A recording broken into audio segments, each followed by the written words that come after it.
All right. Well, welcome to Birmingham's live on Thursday today, and we've been promising you the unveiling of our mystery box and how it relates to Birmingham and how it relates to Veterans Day. So about 2 years ago, right before I started, this box was left on the doorstep. And this is what we call an orphan donation. No information was given with it. You walk up the steps and there it was sitting in the doorway. It was set on a shelf. And when I first came in, it was like, ooh, what's this box? But it's hard to get to things when there's so much stuff that's coming in, and we love donations. But you usually take the donations that you know where they're from and who they're related to. And this poor mystery box kind of kept getting set to the side. But every once in a while I would dig into it, try to find out what was going on with it. We finally have a lot of answers, and we're going to share them with you today. So the box contains photos. It just contained a lot of photos, most of them unmarked. But going through, I was actually able to read some of the backs. A lot of the backs in here are in German, and unfortunately, I don't read German. But we found some wonderful pictures that had a little bit of information. The first picture that I found was this one, and it says, Mr. Asa Cooley, Birmingham, at the age of 16 years. So we knew, well, these were Birmingham people, so let's dig a little bit deeper. A lot of the photos did not really have anything on the back. Some of them had been ripped out, but by looking at facial features, we were able to figure out that this was probably also Asa Cooley. He has a very unique eyebrow. And we've been able to kind of like go through and say, okay, that's him, that's him. Some of them do have some words that say something like, this was taken in Saint Nazaire. We were taken on soldiers. On that trip, we brought back 3,000.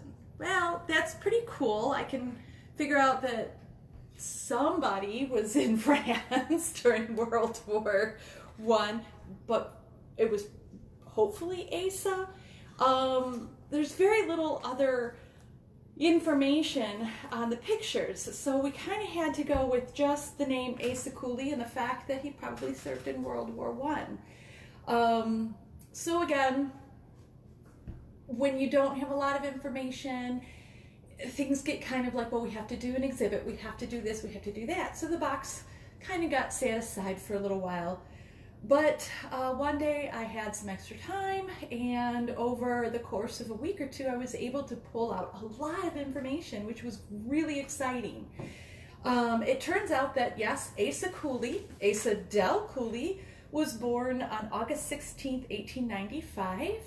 And he moved here to the Birmingham area around 1910.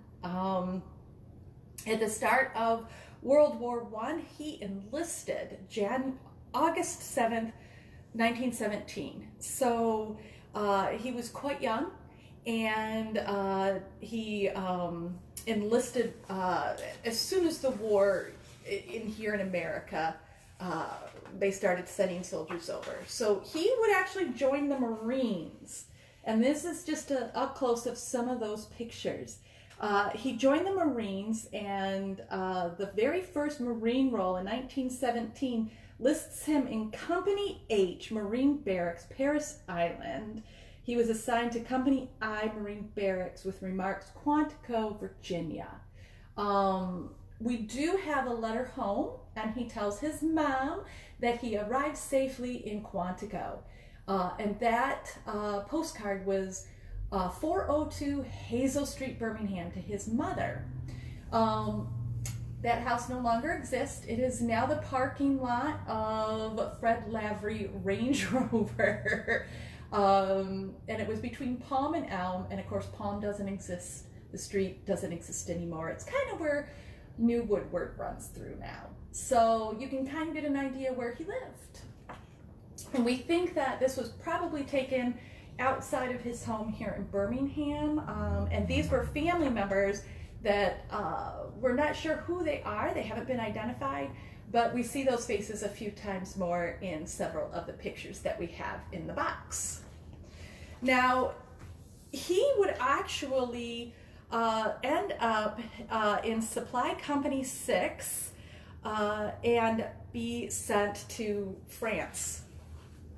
Now, this is that picture up close, the one that was taken in Saint-Nazaire when they were taking on 3,000. Now, Saint-Nazaire is by Nantes, France, so you can kind of get an idea where they were going.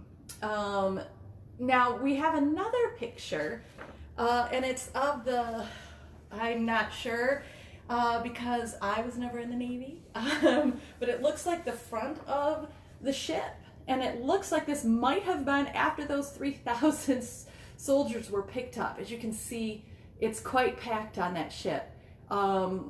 We don't know what type of ship it is, but you know, any of you World War I buffs out there, if you want to put in the comments what you think this ship might have been, that would be really great. Unfortunately, the marine rolls that I have do not say which ship he was on, just the rolls where he was located at the time. Now, Asa Cooley did sacrifice greatly for our country. On June 10th, 1918, he was wounded in action. It says at about 8 p.m., wounded in action against enemy with gunshot wound to right shoulder, right hip, left leg, and that he was taken to the evac hospital number 3. And then it gives his full journey to the base hospitals and the evac hospitals, and that finally he was sent home on a naval hospital to Norfolk, Virginia, though it doesn't list which U.S. naval hospital ship he was sent on. He was finally sent home in July 1919, and he would marry his wife just a year later on August 28th, 1920, to a Loretta Boza. Now, Loretta Boza Schreiber. Now, what's interesting is when I looked up Loretta, it found out that her parents were from Germany. So I think that's why we have a lot of postcards written on the back in German, which again, I can't read. But it would be interesting to find out what those postcards say. One last thing I found in the box, which I thought was really exciting, is this picture. Now, on the back, it said Private Frank B. Gibb, Caledonia, Michigan, presented to A.D. Cooley at Parade Grounds, Parris Island, South Carolina, August 27, 1917. He actually enrolled at the same time as Asa Cooley, and there's a couple other pictures of soldiers that I don't have any comments on, but it looked like they were trading cards, almost like baseball cards. Now, this Frank Gibb actually was also stationed in the 6th Marine Corps, so they actually served together for quite a few years. But I thought that was interesting that they were kind of trading cards.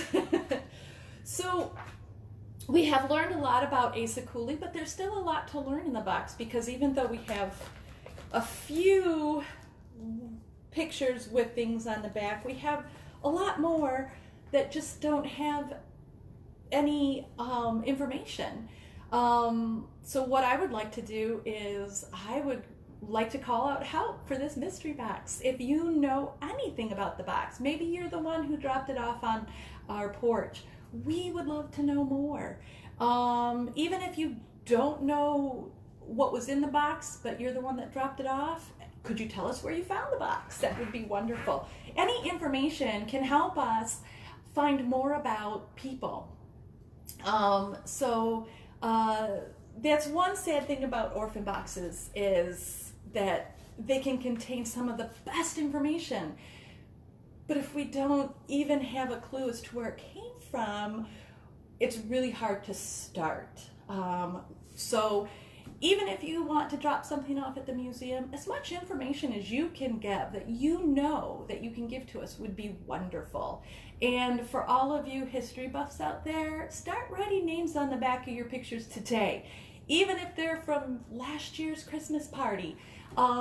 Because that's going to help future historians. We may not think that we're creating history today, but we are. And in 100 years, those pictures from last year's Christmas party are going to be worth a lot of information. So thank you so much, and join us next week for our Facebook Live. We haven't quite come up with what we're going to do yet, but I'm sure it'll be awesome. So see you next week.